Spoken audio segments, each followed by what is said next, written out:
جب مکہ کی گلیوں میں سب سو جاتے تھے تو ایک ہستی پہاڑوں کے راستوں سے غار ہرا کی طرف بڑھتی تھی۔ مکہ کی گلیاں خاموش تھیں، شہر نیند کی آغوش میں تھا، مگر انہی اندھیری راتوں میں محمد بن عبداللہ صلی اللہ علیہ وسلم تنے تنہا پہاڑوں کی اونچائیوں کی طرف نکل پڑتے تھے۔ وہ عبادت کا سکون، آخر اس غار میں کیا ہونے والا تھا؟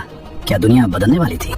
آئیے دیکھتے ہیں۔ جب حضور انور صلی اللہ علیہ وسلم کی مقدس زندگی کا 40واں سال شروع ہوا تو اچانک آپ کی ذات اقدس میں ایک نیا انقلاب رونما ہو گیا کہ ایک دم آپ خلوت پسند ہو گئے اور اکیلے تنہائی میں بیٹھ کر خدا کی عبادت کرنے کا ذوق و شوق پیدا ہو گیا۔ آپ اکثر اوقات غور و فکر میں پائے جاتے تھے اور آپ کا بیشتر وقت مناظر قدرت کے مشاہدہ اور کائنات فطرت کے مطالعہ میں صرف ہوتا تھا۔ دن رات خالق کائنات کی ذات و صفات کے تصور میں مستغرق اور اپنی قوم کے بگڑے ہوئے حالات کے سدھار اور اس کی تدبیروں کی سوچ بچار میں مصروف رہنے لگے۔ اور ان دنوں میں ایک نئی بات یہ بھی ہو گئی کہ حضور علیہ السلام کو اچھے اچھے خواب نظر آنے لگے، اور آپ کا ہر خواب اتنا سچا ہوتا کہ خواب میں جو کچھ دیکھتے اس کی تعبیر صبح صادق کی طرح روشن ہو کر ظاہر ہو جایا کرتی تھی۔ مکہ مکرمہ سے تقریباً 3 میل کی دوری پر جبل ہرا نامی پہاڑ کے اوپر ایک غار ہے جس کو غار ہرا کہتے ہیں۔ آپ اکثر کئی دنوں کا کھانا پانی ساتھ لے کر اس غار کے پرسکون ماحول کے اندر خدا کی عبادت میں مصروف رہا کرتے تھے۔ جب کھانا پانی ختم ہو جاتا تو کبھی خود گھر پر آ کر لے جاتے اور کبھی حضرت بی بی خدیجہ رضی اللہ عنہا کھانا پانی غار میں پہنچا دیا کرتی تھی۔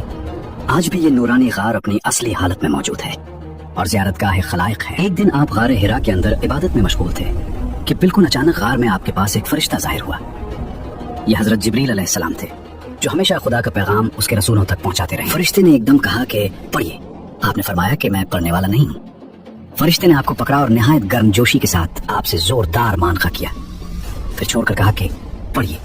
آپ نے پھر فرمایا کہ میں پڑھنے والا نہیں۔ فرشتے نے دوسری مرتبہ پھر آپ کو اپنے سینے سے چمٹایا اور چھوڑ کر کہا کہ پڑھیے۔ آپ نے پھر وہی فرمایا کہ میں پڑھنے والا نہیں ہوں۔ تیسری مرتبہ پھر فرشتے نے آپ کو بہت زور کے ساتھ اپنے سینے سے لگا کر چھوڑا اور کہا کہ اقرأ بسم ربک الذی خلق خلق الانسان من علق اقرأ وربک الاکرم الذی علم۔ یہی سب سے پہلی وحی تھی جو آپ پر نازل ہوئی۔ ان آیتوں کو یاد کر کے حضور اقدس صلی اللہ علیہ وسلم اپنے گھر تشریف لائے، مگر اس واقعہ سے جو بالکل ناگہانی طور پر آپ کو پیش آیا اس سے آپ کے قلب مبارک پر لرزہ طاری تھا۔ آپ نے گھر والوں سے فرمایا کہ مجھے کملی اڑاؤ، مجھے کملی اڑاؤ۔ جب آپ کا خوف دور ہوا اور کچھ سکون ہوا تو آپ نے حضرت بی بی خدیجہ رضی اللہ تعالی عنہا سے غار میں پیش آنے والا واقعہ بیان کیا اور فرمایا کہ مجھے اپنی جان کا ڈر ہے۔ یہ سن کر حضرت بی بی خدیجہ رضی اللہ عنہا نے کہا کہ نہیں، ہرگز نہیں، آپ کی جان کو کوئی خطرہ نہیں ہے، خدا کی قسم اللہ تعالیٰ کبھی بھی آپ کو رسوا نہیں کرے گا۔ آپ تو رشتہ داروں کے ساتھ بہترین سلوک کرتے ہیں، دوسروں کا بار خود اٹھاتے ہیں، خود کما کما کر مفلسوں اور محتاجوں کو عطا فرماتے ہیں، مسافروں کی مہمان نوازی کرتے ہیں اور حق و انصاف کی خاطر سب کی مصیبتوں اور مشکلات میں کام آتے ہیں۔ اس کے بعد حضرت خدیجہ رضی اللہ تعالی عنہا آپ کو اپنے چچا زاد بھائی